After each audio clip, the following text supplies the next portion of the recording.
Salutations tête de naze, c'est moi le chef et aujourd'hui on va parler bien évidemment du dernier trailer de Dragon Ball Super Broly.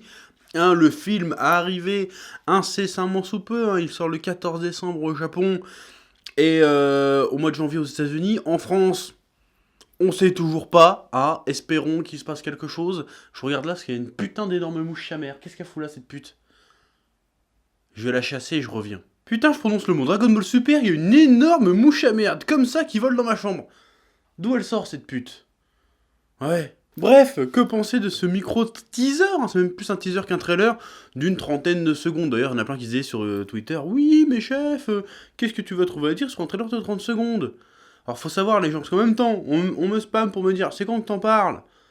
Je sors une autre vidéo hier, les gens n'en avaient rien à foutre, c'était juste, oui, parle de Broly, et en même temps, on me dit, tu vas dire quoi? Bon, déjà, tu vas fermer ta gueule, et tu vas m'écouter. C'est la passion qui va me guider. La passion va trouver les mots à ma place. Donc je vais réussir à t'en parler, je suis sûr que je suis au moins 10 minutes sur le trailer de 30 secondes. Tellement je suis balèze, et tu vas écouter ces 10 minutes qui vont être super intéressantes. Là, je viens de gagner déjà une minute en te parlant d'une mouche de merde. Est-ce que c'est pas du génie? Bah bien sûr que si. Donc voilà. Ouais. Bon, déjà, le trailer, on va pas se mentir. Ça a déchiré sa race, ça a déchiré sa race, l'animation a l'air de déchirer sa race, les combats ont l'air de déchirer leur race. Voilà, j'ai envie de dire, enfin des combats, j'ai envie de dire plutôt, Dragon Ball rentre enfin dans le 21e siècle. Là, tu sens que Dragon Ball, c'est en 2018, que Dragon Ball Super, à part 3-4 épisodes où t'avais une animation vraiment moderne qui déchirait tout, c'était un peu à l'ancienne, un peu cheapos, un peu éco plus. Là, ils ont mis les moyens. Là, je sens qu'on va y avoir de l'enjaillade. Là, on comprend un peu le nouveau choix de Cara Design, de Cara Designer, la nouvelle patte artistique qu'ils ont choisie pour ce film. J'espère qu'ils prendront la même patte pour la série qui va revenir normalement en 2019. Mais bon, j'y crois pas trop, je pense qu'on va revenir sur le Cara Design à l'ancienne, je pense pas qu'on va rester là-dessus, ça serait vachement bien qu'on reste là-dessus, mais je pense que ça sera pas le cas. Mais on voit un peu le fait que ce soit un peu plus rond, un peu plus fin. Tu vois que c'est plus facile, ça a l'air plus facile à rendre fluide en animation, et notamment dans les phases en CGI, j'ai envie de te dire, qui, même si tu les repères à l'œil, rendent pas dégueulasse en vrai, rendent plutôt bien. Ça rend presque, allez, aussi bien que les animations dans DB Fighters, tu vois.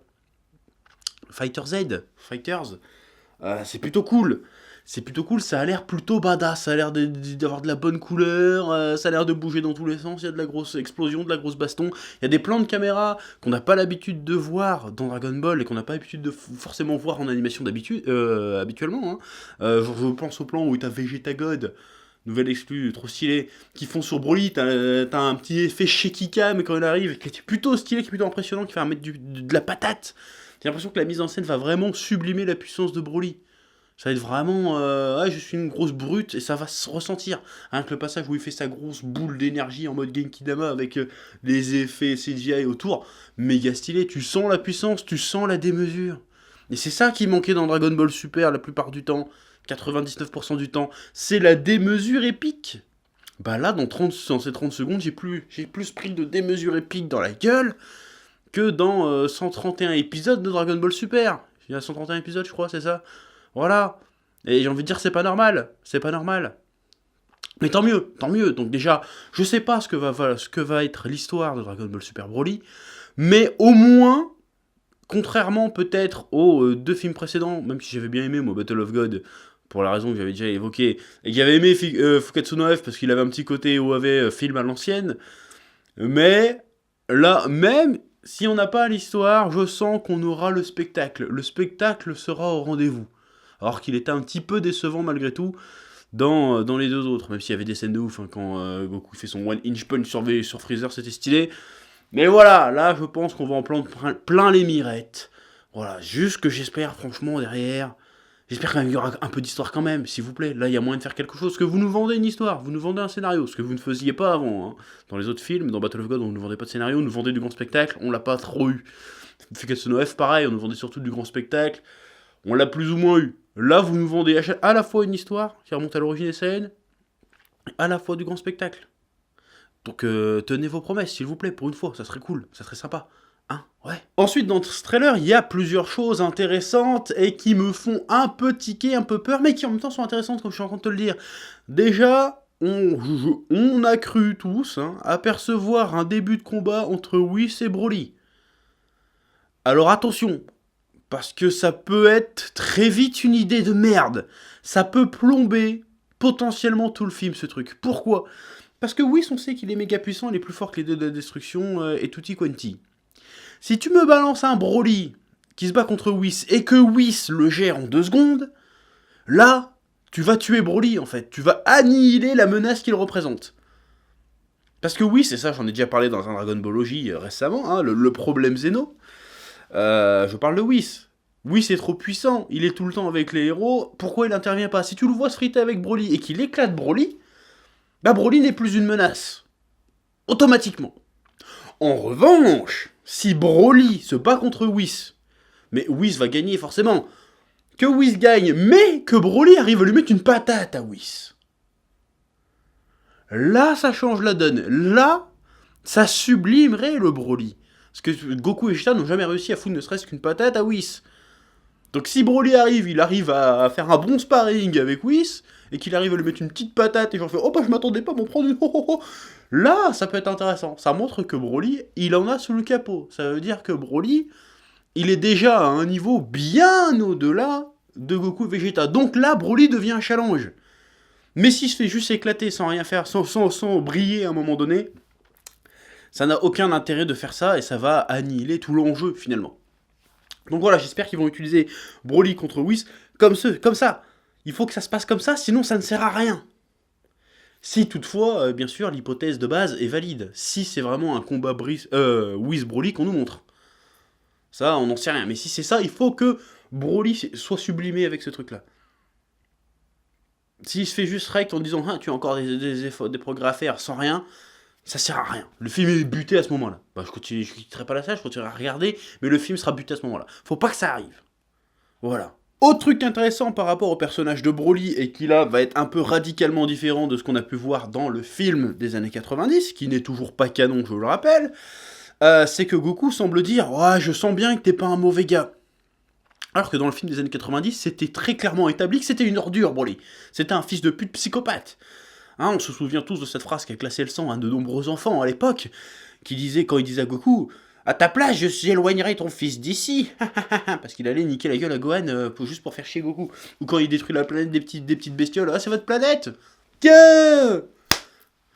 Voilà, je détruis ta planète. » C'était un méchant, clairement. Et t'es un méchant sadique, cruel. Là, j'ai l'impression qu'on va essayer de nous vendre un Broly un peu plus humain. Un Broly victime, si tu veux. Victime de la soif de vengeance de son père. Victime de l'ambition de Freezer, certainement. Qui va être manipulé. Donc ça, tu le vois tout de suite arriver. Broly va devenir certainement un personnage récurrent. Ou alors, il crève à la fin du film pour faire un mode tragédie. Mais de toute façon, on peut le ressusciter avec les Dragon Ball. Donc, Broly va devenir un personnage récurrent. C'est obligatoire. Pourquoi c'est obligatoire ? Parce que putain, le merchandising... tout le monde kiffe Broly sur la planète, donc ils vont nous refoutre du Broly, on va avoir droit à du Broly à toutes les sauces, moi je le sens arriver ce truc là. Mais l'approche peut être plus intéressante qu'un mec qui gueule juste Kakaroto. Bon, on va y avoir droit dans le film. On va y avoir droit.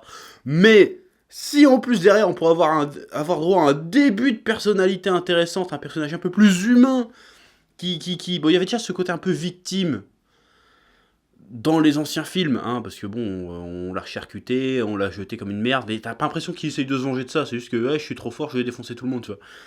Là, si tout ça, ça pourrait être... Toutes les actions de Broly, la rage de Broly peut être le fruit d'une manipulation, là, ça devient intéressant.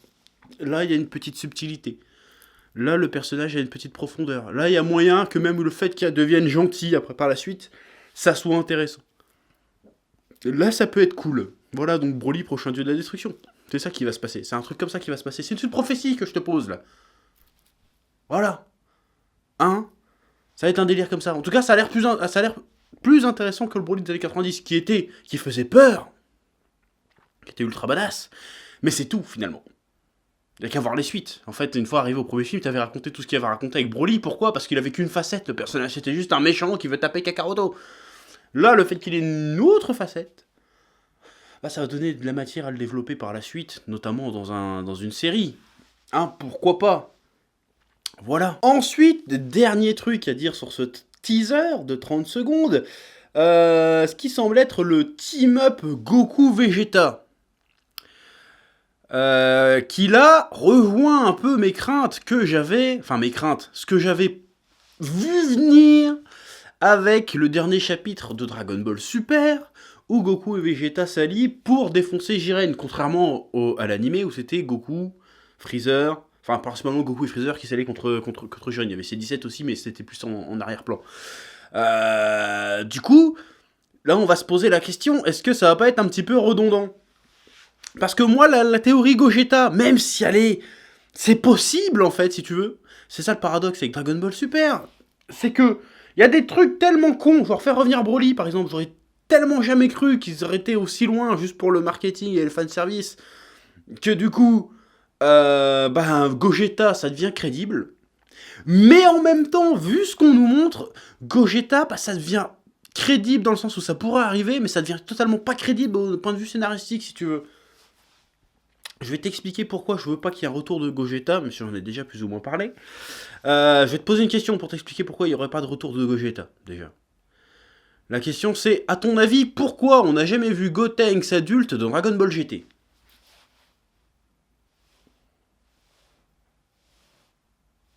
Personne ne le sait. Bon, pourquoi on ne voit plus Goten et Trunks en général déjà ? Parce que Goten et Trunks peuvent fusionner à tout moment. Et à chaque fois... Maintenant, le seul intérêt de Goten et Trunks dans un combat, quand il y a un danger sur Terre, c'est que les deux soient là pour fusionner et fermer un autre personnage qui s'appelle Gotenks, qui a une durée de vie d'une demi-heure, qui ne peut donc pas être développé. Voilà. C'est chiant, les fusions, en fait. Alors c'est rigolo sur le coup, mais c'est chiant, parce qu'en fait, la seule condition de la fusion, c'est juste on fait une danse de merde, on a à peu près la même taille, la même puissance, et ça marche. Tu peux rien raconter avec ça, en réalité. Ah oui, tu pourrais avoir la symbolique que, oui, Goku et Vegeta s'entendent parfaitement bien et peuvent fusionner. Alors que non, ça n'a jamais été une condition sine qua non de la fusion. Si c'était le cas, à la limite, ça aurait pu être intéressant. Voir, oui, Goten et Trunks, leur fusion marche bien parce qu'ils s'entendent bien. Ils sont les meilleurs amis, ils se comprennent, c'est comme si ça marche. Non, c'est pas ça. La fusion de Métamol, c'est juste on fait une danse et ça marche. Peu importe qu'on soit potes, qu'on se connaisse pas, on s'en bat les couilles, ça fonctionne. Donc quelque part, ça ne raconte strictement rien. Et même si on voulait faire genre que Goku et Vegeta s'unissent, mettent leur ego de côté pour faire qu'un seul combattant surpuissant, ça a déjà été fait, ça s'appelle Végéto. Ça n'a donc strictement aucun intérêt de mettre Gogeta en réalité, à part faire du fanservice, à part faire des figurines avec Gogeta avec les cheveux bleus. Ça n'a aucun intérêt, et en plus, ça serait ultra... Et en plus, comme je suis en train de dire, ça serait ultra redondant avec la fin même de Dragon Ball Super en manga. Et parce que là, dans le manga, ils essaient de nous dire que Goku Vegeta, c'est la fin d'une ère. Parce qu'au début, ils s'entraînent avec Whis. Whis leur a dit, si vous arrivez à vous battre en esprit d'équipe, en vous synchronisant, à vous battre réellement ensemble contre moi, vous pouvez me battre. C'est ce qui arrive à la fin du manga Dragon Ball Super, là actuellement. Donc là, peut-être que dans le film, vu que ça n'a pas été raconté dans l'animé, dans le film, ça me semble évident, vu aux images qu'on voit, les images qu'on a vues, que ça va être ça la résolution du truc. C'est que Goku et Vegeta vont enfin se bouger le cul pour se battre à l'unisson, pour battre Broly. Et c'est là que le parallèle avec Whis que je racontais tout à l'heure peut être intéressant. Donc si en plus ils fusionnent derrière, ça n'aura rien résolu au problème en fait. Parce que la fusion, c'est juste on a le même corps. Il y a aucun défi dans la fusion. Alors que dans le fait que se battre ensemble, là ça raconte quelque chose. Là, c'est cohérent. Là, c'est intéressant. Avec ce qui a été amorcé avant dans la série. Alors après, je sais pas si le film va être la suite du manga ou la suite de la série en réalité. Parce que quoi ? Parce que on voit pas de Blue Kaioken dans la bande-annonce. On nous vend pas mal tous les stades de transformation, on n'a pas vu le Blue Kaioken. Le Blue Kaioken n'est pas dans le manga. Alors peut-être que là on va voir un film qui est la suite des films d'avant, si tu veux, mais qui ne sera pas totalement la suite de la série, ni la suite du manga, comme le bordel qu'on a eu avec Fukatsu no F et Battle of God en fait. Donc je sens que quand la série va reprendre, on va nous raconter une autre version de l'histoire de Broly. Très certainement. Et pareil, dans le manga, je sens qu'on va même pas nous raconter Broly. On va nous faire comme qu'ils ont fait avec Freezer. On fait hop, il y a un gap, et puis on racontera ça dans un manga annexe où il se passera autre chose. Parce que pareil, s'ils racontent Broly dans le manga, ça va être méga redondant. Parce que là, ils vont pas Jiren parce qu'ils ont appris à se battre ensemble. Donc une fois que tu mets dans le manga, tu mets Broly et que la résolution c'est de se battre ensemble, bah c'est redondant et c'est chiant. Il faut raconter autre chose. Donc ils vont trouver un autre délire derrière. Certainement encore un tournoi à la con, une connerie comme ça. Bon, moi j'aimerais bien, là je sors un peu du cadre du film, mais j'aimerais bien qu'il passe à Oob. Vas-y, fais un gap de 5 ans et on est à Oob, casse pas les couilles. Moi je veux voir un Oob Broly, moi. Fais-nous ça. Fais-nous ça, là on peut rigoler. Donc voilà, ce trailer de 30 secondes est encourageant, mais me fait un peu peur sur certains points. Voilà. Mais en tout cas, Oracle encore une fois, hein, parce que ça semble prendre la direction que je pensais. Et que je dis depuis plusieurs vidéos. Voilà. Donc j'ai envie de te dire, rendez-vous dès que le film est disponible pour voir ça, parce que moi je suis putain d'impatient, parce que bon, déjà j'ai envie de me prendre du gros spectacle dans la gueule, je veux voir du Dragon Ball Z sublimé à l'écran, je veux une putain d'histoire s'il vous plaît, je veux du drama, je veux quelque chose, je veux me sentir impliqué, je veux pas juste, ouais il y a 15 minutes d'histoire et 1h30 de baston, non, tu me fais un mélange, s'il te plaît. Voilà. Sur ce, je te laisse le soin de dire en commentaire ce que t'as pensé de ce trailer, ce que t'as pensé de cette vidéo, ce que t'as pensé de mes prophéties, parce que moi, voilà, je suis au-dessus de la théorie. Je fais des prophéties, moi. Voilà, faut le savoir. Tu t'abonnes. Si tu veux soutenir la chaîne, tu vas sur YouTube, comme d'habitude, hein, une petite pute de 5 secondes. Petite pute de 5 secondes, non, une petite pub de 5 secondes, ma langue a fourché, pardon. Et je te dis à bientôt pour de nouvelles aventures. Et puis c'est tout. À bientôt. Ouais. Eh oh, tu vas pas te barrer comme ça, hein? Tu vas laisser un pouce bleu? Un petit pouce bleu, hein? Puis tu regardes aussi les autres vidéos? Parce que voilà, tu t'abonnes? Ouais? Ouais.